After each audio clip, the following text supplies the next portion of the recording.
The UK election winner only becomes Prime Minister when King Charles III says so. The Labour Party has won Britain's general election, bringing a new party to power for the first time in 14 years. But Labour leader Keir Starmer didn't actually become Prime Minister until a carefully choreographed ceremony on Friday, during which King Charles III formally asked him to form a new government. It's a moment that embodies the fact that, technically at least, the right to govern in the United Kingdom is still derived from royal authority. Centuries after real political power was transferred to elected members of parliament. The process is swift, if somewhat brutal for departing prime ministers, like Rishi Sunak. Here's how ceremonial events unfold after an election.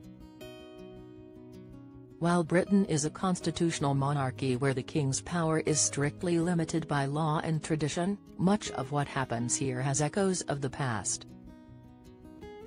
In this case, the process harkens back to a time when the king exercised supreme power and chose his preeminent minister, the Prime Minister, to run his government. Today, the Prime Minister is the leader of the party that holds a majority in the House of Commons. But technically he or she must still be offered the post by the monarch, said Anna Whitelock, Professor of History of the Monarchy at London City University.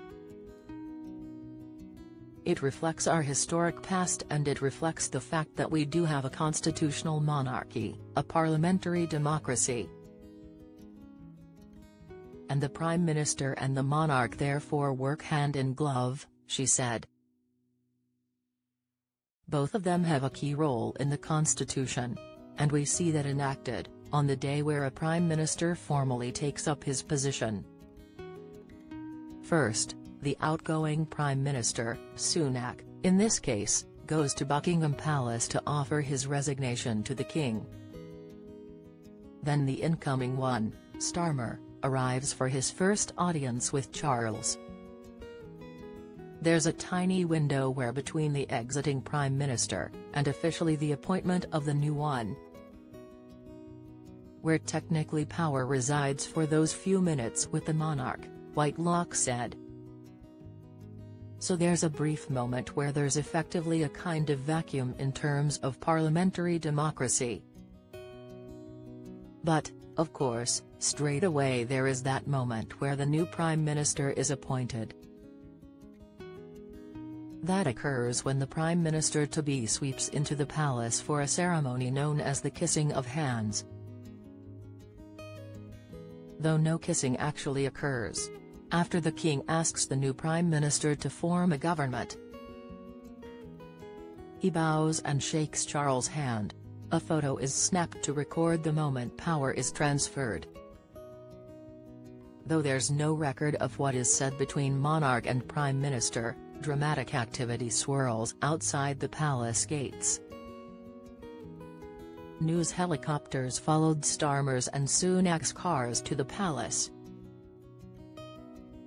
Commentators breathlessly record their progress and speculate about what's being said behind closed doors. Traditionally, the new Prime Minister then leaves the palace in a prime ministerial car and returns to Downing Street to make a statement, receiving the applause of staff members as he enters the famous Black Door of Number 10 and begins the business of government. In Britain, the verdict of the voters is delivered swiftly. After suffering a brutal defeat at the polls, Sunak was forced to vacate the Prime Minister's official residence before Starmer's arrival just a few hours later. Sunak was driven to the palace in a chauffeur-driven ministerial car, but after tendering his